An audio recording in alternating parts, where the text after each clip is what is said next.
Hello and happy Monday. And if you don't know who I am or what Mondays are, my name is Duchess Charm, darling. No, my name is just Duchess Charm, not Duchess Charm, darling. And on Mondays, we do Crime and Conviction, a series on my channel where we talk about true crime. Okay, so if you're interested in that, it is mainly Jamaican true crime, like crimes involving Jamaicans, whether in Jamaica or abroad. And of course, I have to mix in some international flavor over there. There is a crime and conviction playlist on my channel. You can go and check that out. But if that's not your cup of tea, you can always check out my channel anyways, because I have other stuff on there. I have vlogs, I have opinions, I have reactions. Y'all can just go over there and have a nice time. Alright? So today, the video is kind of worded a bit differently, but y'all will catch on soon enough.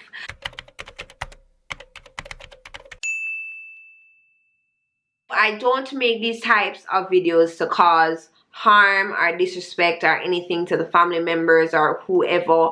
I just want to spread awareness, and I just find these cases interesting, and I'm glad that I have a platform that I can talk about it. You know what I'm saying? Not even a platform, but you know, a space that I can come and sit and we can discuss it and so on and so forth.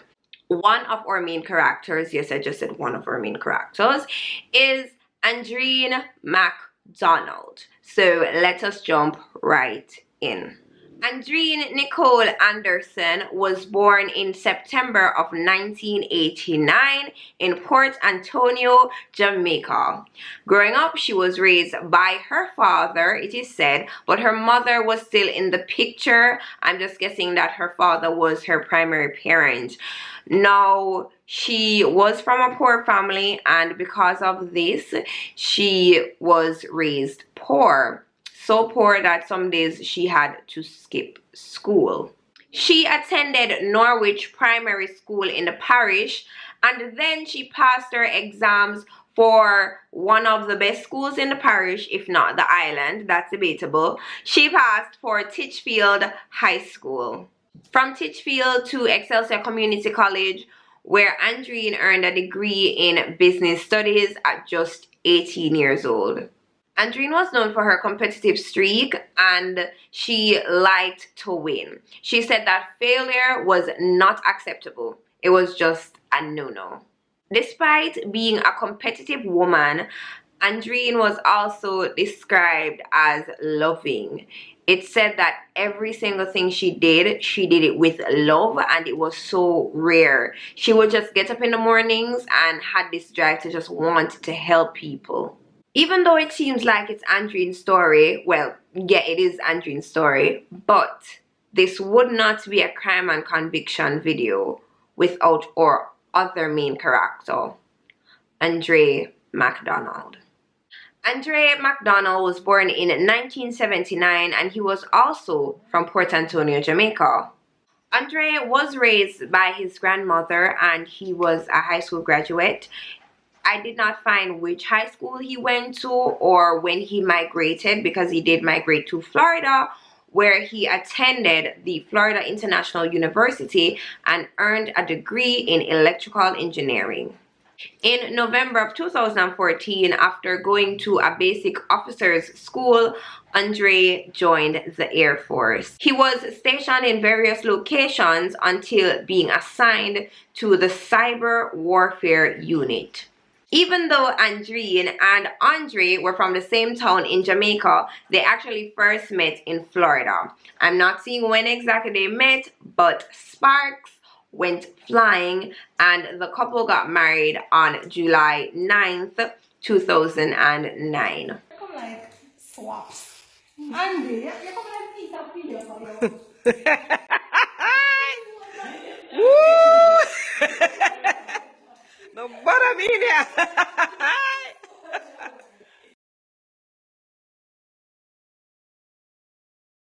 This actually wasn't Andre's first marriage. He was actually married and divorced in Florida. And by my calculations, Andreen was about 19 years old and he was 10 years her senior. Andreen packed her stuff and moved to Florida with her new husband but shortly after, his job took them to San Antonio, Texas. While they were in their new town, Andreen attended the University of Texas, where she earned a bachelor's degree in business administration at 22 years old. In addition to that degree, she was also a certified assisted living home manager. Just a month after graduating college, with the assistance of Andre, she decided to open her own business. Her business was called Starlight Home Assisted Living Facility, where she provided personal care for the elderly. She said that this was her joy and she knew that she was doing something good. And when the residents' family members would come over, they would confirm this. They would praise her and tell her what a good job she's doing and that they've never seen their elderly family members smile as much as they are smiling now. Apart from her work, she was also an accomplished weightlifter and athlete. Girl. Her work life seemed to be going good. Her personal life seemed to be going good, and her marriage seemed to be going really good. So good, it produced a daughter. She described her daughter as her pride and joy.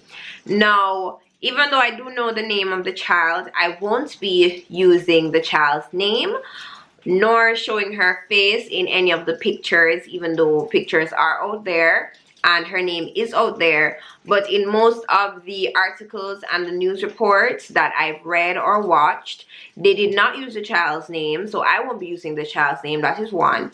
Two, I won't be showing the child because I have like this weird thing about people posting children, especially children that aren't theirs and aren't related to them. So I'm definitely not going to do any of that mess. And thirdly, because this child is connected to this tragedy that, you know, we'll talk more about further on in the video, and I will respect the family and not use the child's name.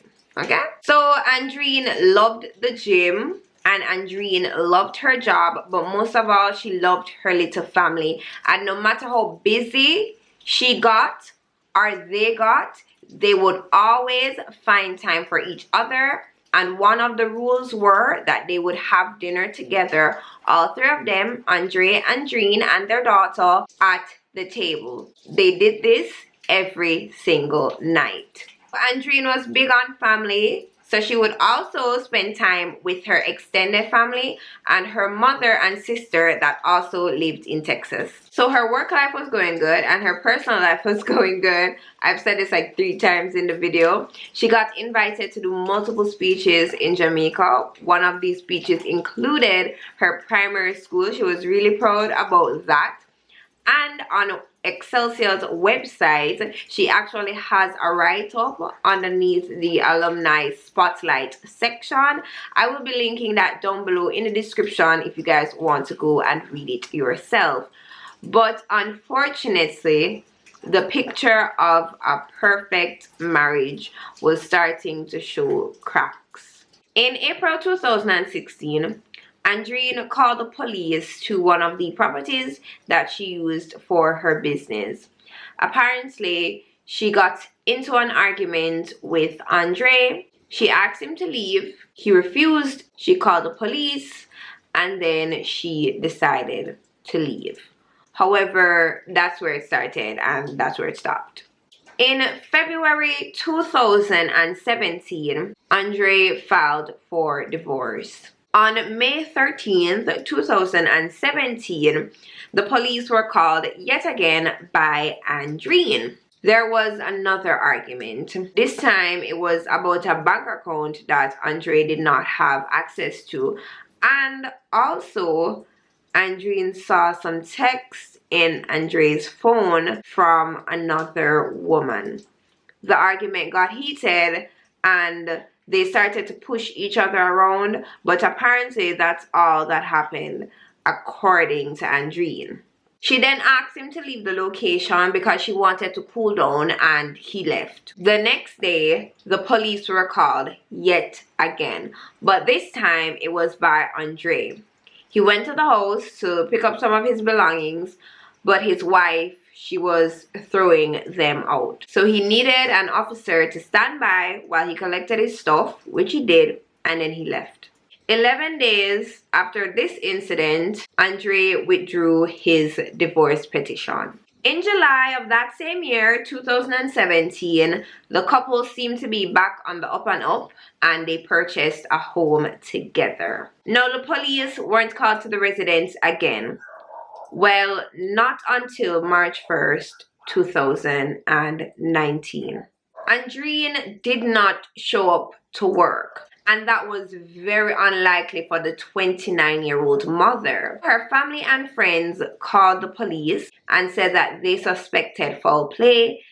Apparently, Andreen said if anything should ever happen to her, the person they should investigate is Andree, her husband. So the police made a few checks, and Andreen was last seen the day before, Thursday, February 28th, leaving a Pizza Hut. She had her daughter with her and she was caught on camera. Then they checked her phone records and she was home shortly after being caught on these cameras, and Andree was also home. So what happened between those few hours? Of course, Andree was brought in because he was the first on police radar. According to the police, he had cuts and bruises, and when questioned about his wife, he seemed very uninterested, which was very, very suspicious. He was not offering much help to the police, and when asked where his wife was, he said that she was being treated at a local hospital. And when the police made checks with the local hospital and found out that she was not there, Andree then confessed that they had an argument and she left, and he has no idea where she was. He quickly asserted his rights to legal counsel and refused to speak further with the police. He wasn't under arrest or anything, so he was free to be let go. But the police did decide to set up surveillance around his house, and they were working on a search warrant. On March 3rd, the police obtained this search warrant, and when they got to the property, they found some pretty disturbing things. Firstly, which isn't as disturbing, but it is strange, both cars were at the house, both his and hers. So if it is a case that she left, why would her vehicle still be there? Her personal items were still at the house. Personal items that someone would not leave home without. Her purse, her keys, her ID. They found human blood on the license plate of the couple's Chevy Malibu. Human blood was found on the light switch and the floor of the master bathroom. They found a shovel, an axe, work gloves, trash bags, and gasoline. Very strange. And also on the property, there was a burn pile. They also found a receipt that it seemed Andree tried to destroy. And this receipt showed that all the items that I listed earlier, the trash bags and everything, it was bought before Andreen was reported missing.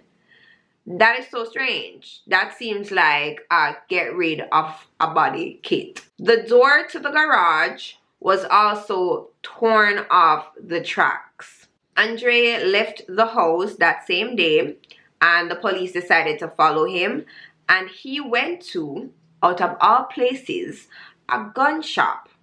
He bought a gun and bullets. Lots of bullets. Too much bullets. But Andree probably got spooked because he left the gun shop immediately, and he left the gun there, and he left his ID. That same day, the police decided to arrest him.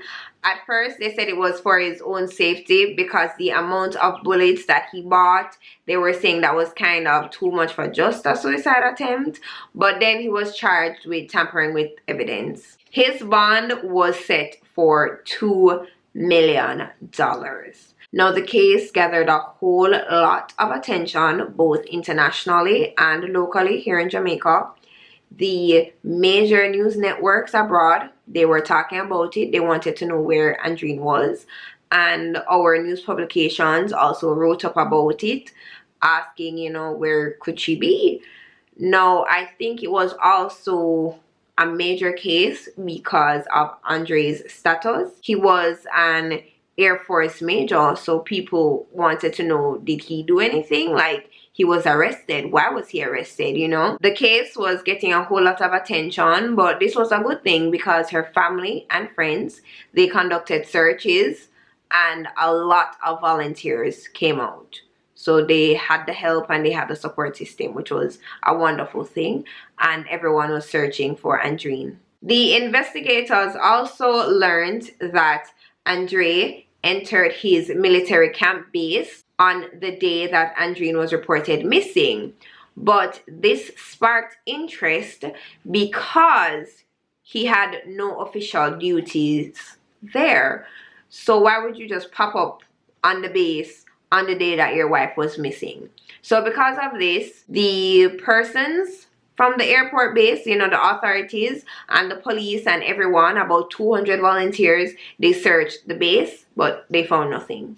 8 days after her disappearance, her family and friends kept a vigil for her, and they praised her as a goddess and a queen and a beast and a wonderful mother, and they were holding out hope that they would find her soon enough. And they were, being so hopeful and so positive about the whole situation. Based on the attention and everything, the FBI soon joined the search, and a $5,000 reward was also offered if anyone could give any information about Andreen's disappearance or her whereabouts. After sitting in jail for 3.5 weeks, Andre's bail was reduced from $2 million to $300,000. On April 2nd, Andre walks out of jail and is placed under house arrest. Also, his daughter was off limits. The searches continued and everyone was holding out hope, especially her dad. But unfortunately, on July 11th, there was a man that was searching on private property and he came across some human remains. Now, they were placed under cow bones and then they were set afire. Now, when the authorities tested the dental records of these remains, it was confirmed that this indeed was Andreen McDonald. 133 days, she was finally found. On Saturday, July 13th, they arrested and charged Andre with murder. After the news that her remains have been found, her family and friends held another vigil. And on December 7th, 2009, she was laid to rest, and the funeral service was closed off to strangers, and it was only for her family members and her friends. Now here's the real heartbreaking part of the story. Their daughter, who is autistic, I didn't mention this earlier, and she's nonverbal. Well, she has like limited speech. It said that she might have witnessed what happened to her mother. Now, a family friend that takes care of the child from time to time said that she heard the child saying, "Daddy," her mommy. And that wasn't all. So the child was playing with her doll, and the same family friend said that she saw the child put the doll down in a circle of rocks, then put some small sticks on top of the doll, and she was asking for the fire. So this is the way that Andre, got rid of his wife.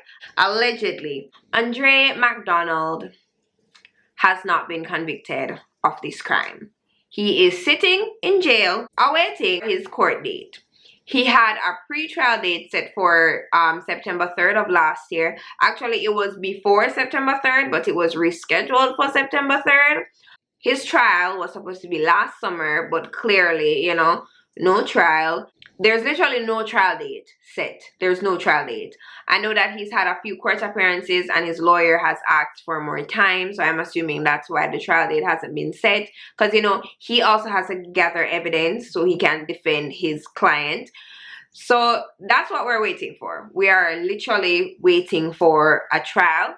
If there's a trial, because he could also plead guilty and cut a deal and there will be no trial. Also, there's certain information that they haven't put out and it will come out in the trial. Certain information like how Andreen died, or Andre's alibi for all of this. Well, we know the one that said, you know, he had an argument and she just left, but I'm sure he has come up with a different one. Rest in peace to Andreen. She seemed like such a beautiful soul.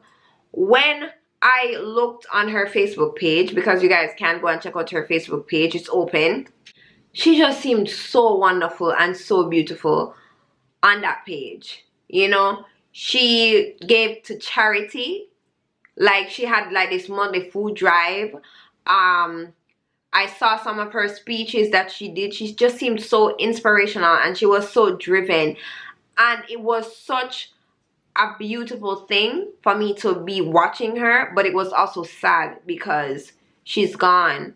And I'm thinking, wow, you know, the power of social media. You can just go on somebody's page and see their life. You know, you can see that she loved her daughter, she loved her friend, she loved Jim.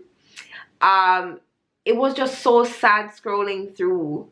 I can't say that, yo, you know, he 100% did it, because by some nook or by some crook, you know, suppose him never do it, there's always that thin possibility. But looking at the evidence and looking at everything that I'm reading, it points to him.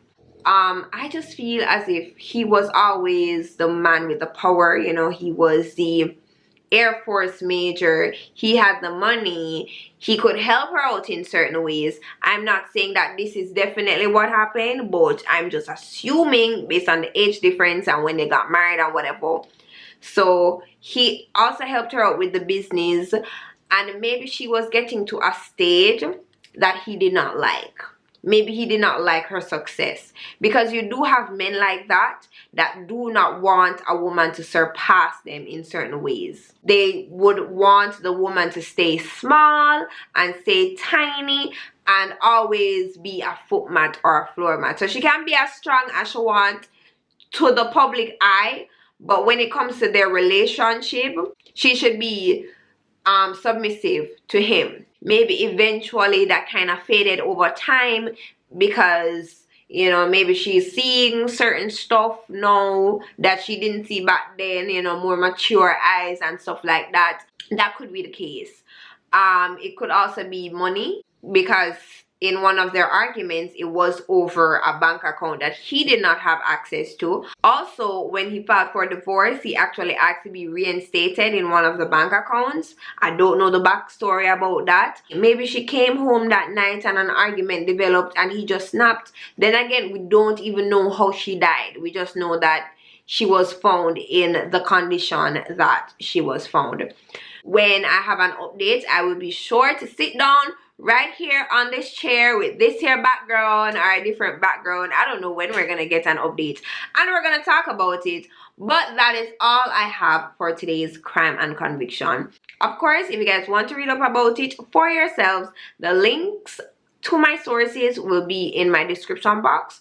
I hope everyone that's watching my video has a wonderful week and be safe out there. It's a crazy world out there, my darlings. As per usual, remember to be a beautiful soul, not just a gorgeous face. And until next week, well, no, I'm gonna see you guys on Friday. For my crime and conviction only people, I will see you on Monday. But for my regular people, I will see you on Friday, alright? Mwah. Bye. At least. At least. At least. At least.